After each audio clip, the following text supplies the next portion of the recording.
भदोही की बात करते हैं। भदोही जिले में 11 बजे तक का वोटिंग परसेंटेज सामने आ चुका है।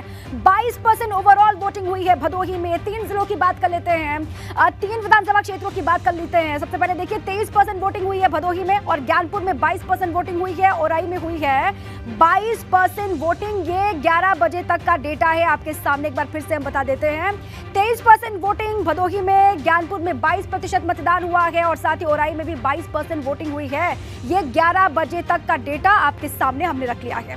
अब आगे बढ़ते हैं, चंदौली की बात कर लेते हैं। 24% ओवरऑल यहाँ पर वोटिंग हुई है 11 बजे तक। अलग अलग सीटों की बात करते हैं। मुगलसराय में 11% वोटिंग हुई है 11 बजे तक। सकलडिया में 21% वोटिंग हुई है। सैयद राजा में 21% मतदान हुआ है 11 बजे तक और चकिया में 30% मतदान हुआ है। अच्छी वोटिंग चकिया में आप कह सकते हैं। सोनभद्र की बात कर लेते हैं, यहाँ पर 19% वोटिंग हुई है 11 बजे तक का डेटा आपके सामने है। घोरावल में 13% वोटिंग, हालांकि यहाँ पर वोटिंग की रफ्तार जो है वो कम दिखाई दे रही है। रॉबर्ट्सगंज में 27% वोटिंग हुई है, अच्छी वोटिंग इसे आप कह सकते हैं। ओबरा में 17% मतदान हुआ है, यहाँ पर भी रफ्तार कम दिखाई दे रही है। दुद्दी में 21% वोटिंग हुई है। ये 11 बजे तक का जो ओवरऑल डेटा है वो आपके सामने हम लगातार रख रहे हैं, हर एक जिले की तस्वीर आपको दिखा रहे हैं। जौनपुर की बात कर लेते हैं। ओवरऑल यहाँ पर 11 बजे तक का जो डेटा है वो 22% है।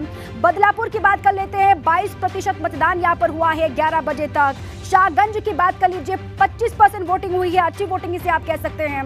जौनपुर में 20% मतदान हुआ है। मल्हनी सीट पर सभी की निगाहें हैं, यहाँ पर 29% वोटिंग, अच्छी वोटिंग यहाँ पर हुई है।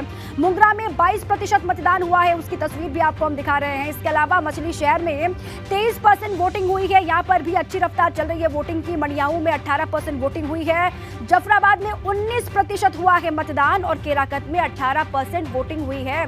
ये अलग अलग जिलों की क्या है स्थिति, विधानसभा वार आपको ये समझा रहे हैं कि कहां पर वोटिंग की रफ्तार कितनी तेजी के साथ आगे बढ़ रही है और कहां पर लोगों का रुझान जो है वोटिंग को लेकर वो कम दिखाई दे रहा है। वो भी जो आंकड़ा है जो सामने हम रख रहे हैं उसमें साफ तौर से उजागर हो रहा है।